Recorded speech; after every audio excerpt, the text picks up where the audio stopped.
Hashtag boycott जियो और hashtag BSNL की घर वापसी, ये दोनों चीजें एक्स पे ट्रेंड कर रही है और एक्स पे इन दोनों चीजों पे 40,000 से ज्यादा पोस्ट है।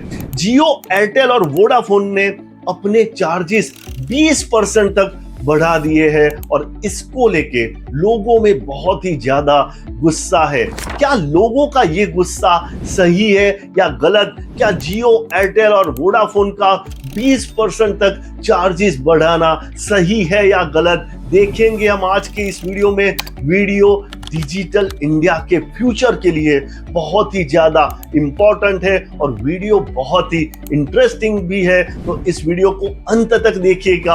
और अगर आप ये चाहते हैं कि हम इसी तरह के बेहतरीन वीडियोस आप तक लाते रहे तो हमारे चैनल को सब्सक्राइब कीजिए। सबसे पहले मैं आपको ये बता दूं कि जो लोग बॉयकॉट जियो और बीएसएनएल की घर वापसी के बारे में बोल रहे हैं वो बिल्कुल ही बकवास कर रहे हैं, बिल्कुल ही वाहियात बात बोल रहे हैं। ये लोग बिल्कुल गलत है। क्यों ये लोग गलत है उसके बारे में अगर आपको मैं बताऊंगा तो आपके पैरों के तले की जमीन खिसक जाएगी।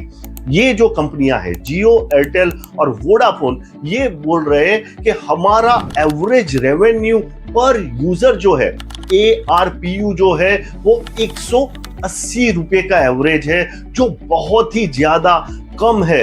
अगर हम लोगों को सिर्फ जिंदा रहना होगा, अगर हमको सस्टेनेबल रहना होगा तो ये एवरेज रेवेन्यू पर यूजर जो है वो 250 से 300 रुपए, यानी एवरेज करीब 275 रुपीस का होना चाहिए। तो अगर हम थोड़े बहुत चार्जेस नहीं बढ़ाएंगे तो हम जिंदा ही नहीं रह पाएंगे। तो एक्चुअली में अगर इन कंपनियों को सस्टेनेबल लॉन्ग टर्म में रहना है तो उनका एवरेज रेवेन्यू पर यूजर जो है वो 275 रुपीस होना चाहिए, जबकि उन्होंने 180 रुपीस से बढ़ा के ये सिर्फ 210 रुपए तक ही गए हैं, क्योंकि ये धड़ाम से 100 रुपया एवरेज रेवेन्यू पर यूजर नहीं बढ़ा सकते। आप और ज्यादा चौंक जाएंगे जब मैं आपको ये बताऊंगा कि दुनिया भर के देशों में एवरेज रेवेन्यू पर यूजर कितना होता है। दुनिया भर के देशों में एवरेज रेवेन्यू पर जो यूजर है वो 750 रुपए का है, यानी इंडिया से 4 गुना ज्यादा।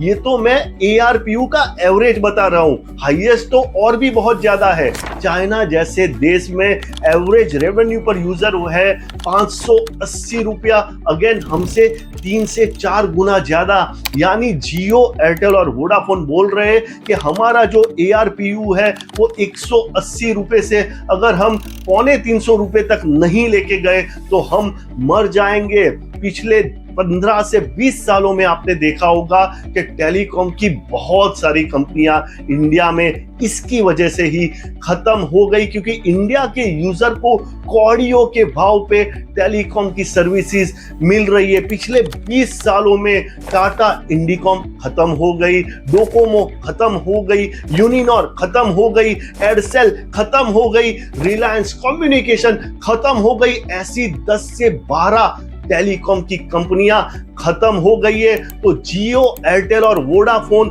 अपने चार्जेस नहीं बढ़ाएंगे तो वो भी आगे जाके खत्म हो सकते हैं, सस्टेन नहीं कर सकते हैं।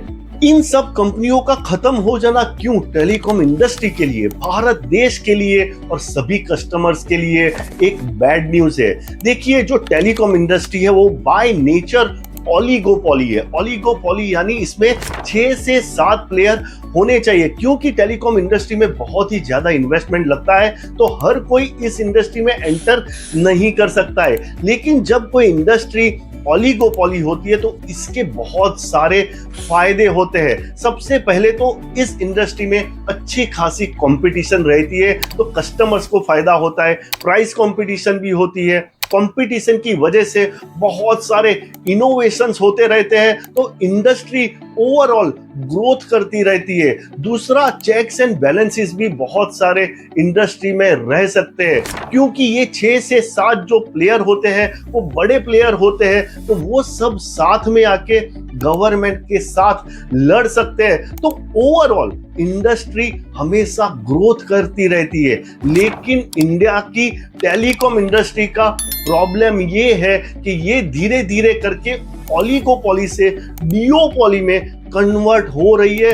यानी आने वाले समय में ऐसा लगता है कि टेलीकॉम इंडस्ट्री में सिर्फ 2 ही प्लेयर बच पाएंगे, एक है जियो और दूसरा है एयरटेल, क्योंकि वोडाफोन की हालत जो है वो बहुत ही ज्यादा खस्ता है। और जब कोई इंडस्ट्री डिओपोली बन जाती है तो उसके बहुत ज्यादा नुकसान है। एक तो दोनों जो प्लेयर्स होते हैं वो एक दूसरे की पीठ थपथपाते रहते हैं, यानी तेरी भी चुप और मेरी भी चुप, और गवर्नमेंट इन दोनों प्लेयर्स को संभाल के बहुत ज्यादा इंडस्ट्री को मैनिपुलेट करता रहता है। इंडस्ट्री का जो ओवरऑल ग्रोथ होता है, हेल्दी और ऑर्गेनिक ग्रोथ होता है, वो पूरी तरह से अटक जाता है।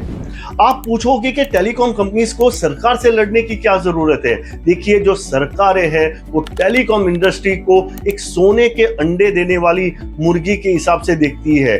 2023 में सरकार ने टेलीकॉम इंडस्ट्री से 64,000 करोड़ रुपीस का रेवेन्यू लिया था।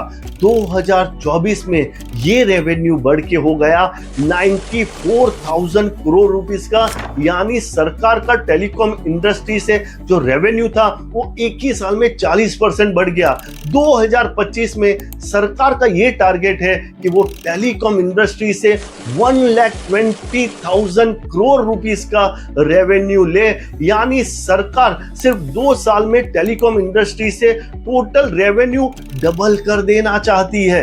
सरकार टेलीकॉम कंपनी से बहुत ज्यादा पैसा वसूलती है। सरकार स्पेक्ट्रम बेचती है तो पैसा लेती है। जितना टोटल रेवेन्यू ये कंपनियां करती है उसके ऊपर सरकार 5% फीस चार्ज करती है। सरकार लाइसेंस देती है उसका 3% चार्ज करती है। ये जो 5% और 3% का चार्ज है, इसके ऊपर भी सरकार जीएसटी लेती है, यानी सरकार टैक्स के ऊपर भी टैक्स लेती है। जितनी टेलीकॉम की इक्विपमेंट्स आती है उस पे भी सरकार अच्छी खासी इंपोर्ट ड्यूटीज लेती है। अगर इसके बाद बाय चांस आप प्रॉफिट करते हो तो सरकार टैक्स तो लेने ही वाली है। तो ये कंपनियां जाए तो कहां जाए, उनको कॉम्पिटिटिव भी रहना है, उनको इनोवेशंस भी करने हैं, उनको आपको कौड़ियों के भाव पे सर्विसेज भी देनी है, उनको सरकार को भी मोटा पैसा देना है और इसके बाद इन्वेस्टर्स को भी पैसा कमा के देना है। तो ये कंपनियां अगर चार्जेस नहीं बढ़ाएगी तो क्या करेगी।